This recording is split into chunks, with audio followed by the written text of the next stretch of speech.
இவரின் முழு வீடியோ பார்க்க கீழே உள்ள பொம்மையின் விரலை தொடங்க போதும். நம்ம இந்த பேட்டரி ஸ்பேர்களை பற்றி, அதில் இருக்கக்கூடிய பேட்டரியை பற்றி இப்போ நம்ம சாதாரணமாக பார்த்திங்கன்னா நமக்கு வர்றது வந்து அந்த லெட் ஆசிடு.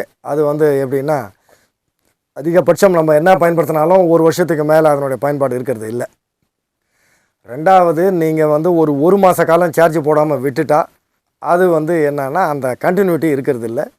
ரெண்டாவது, அதனுடைய அந்த ஸ்பீடு அந்த இதெல்லாம் இதில் இருக்கிறது இல்லை. அதனால் அதுக்கு மாற்றாக கொண்டு வரப்பட்டது தான் இந்த லித்தியம், இந்த ஃபெரோபாஸு பேட்டரி. இதுதான் வந்து இப்போ வந்து இந்த பேட்டரி ஸ்பேர்லாம் இதான் இருக்குது. இது ஒரு 3 மாதத்துக்கு முன்னாடி வந்து சார்ஜ் போட்டோம். அதுக்கப்புறம் அதை வந்து சார்ஜ் போடல, அப்படியே எடுத்து வச்சாச்சு. இது எந்த அளவுக்கு பர்ஃபார்மன்ஸில் இருக்குதுன்றதை இன்னும் கொஞ்சம் நேரம் கழிச்சு நம்ம பார்ப்போம். இந்த என்என்சி ப்ரூஃபில் நிறைய கேட்டகரி இருக்குது. அதில் வந்து அடுத்து இப்போ இருக்குதுல லித்தியம் பேட்டரி குரூப்பில் வந்து லித்தியம் அயன் இந்த பேட்டரி, இது வந்து எலக்ட்ரிக் பைக்குக்கு போடுற பேட்டரி தான் இது.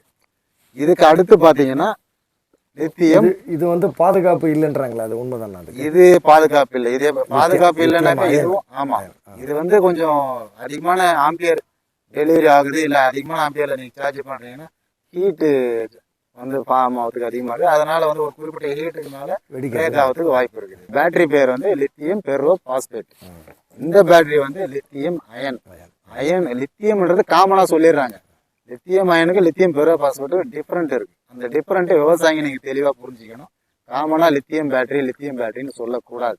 பிரபலமான பேட்டரி ஸ்பேருங்கெல்லாம் வந்து லித்தியம் பேட்டரி. இது ஏன் கொடுக்குறாங்கன்னா இது கொஞ்சம் காஸ்ட்டு கம்மி. நீங்கள் வாங்கக்கூடிய திறனில் ஒரு 2500 ரூபா 2800 மேக்சிமம் வந்து இது வந்து சேல்ஸ் இருக்குது, செஞ்சிடலாம். அதனால விவசாயிங்க வாங்கக்கூடிய லெவல் இருக்குதுன்றதுனால இது பெரும்பாலும் கொஞ்சம் இப்போ பாப்புலர் ஆகிடுது. லெட் ஆசிட்டுக்கு அடுத்து ஒரு முறை ஃபுல் சார்ஜ் செய்து ஃபுல் டிஸ்சார்ஜ் செய்யணும். அது ஒரு சைக்கிள்ஸ் 1500 1500 முறை சார்ஜ் செய்து டிஸ்சார்ஜ் செய்யலாம். சரி, இதே லெட் ஆசிட் பேட்டரியில் பார்த்தீங்கன்னா 300 500 மேக்ஸிமம் 800 சைக்கிள்ஸ் தான் சார்ஜ் டிஸ்சார்ஜ் செய்ய முடியும். நீங்கள் டெய்லி யூஸ் பண்ணுறதா இருந்தால் கூட வருஷத்துக்கு 365 நாள் தான். இப்போ நீங்களே வகுத்து பார்த்தீங்கன்னா இது எத்தனை நாள் உழைக்கின்றது தெளிவாக உங்களுக்கே தெரிஞ்சிடும். கண்டிப்பாக இது நான் சொன்னது. இதே வந்து லித்தியம் பெரோ பாஸ்பேட் 3000 சைக்கிள்ஸ். இவரின் முழு வீடியோ பார்க்க கீழே உள்ள பொம்மையின் விரலை தொடங்க போதும்.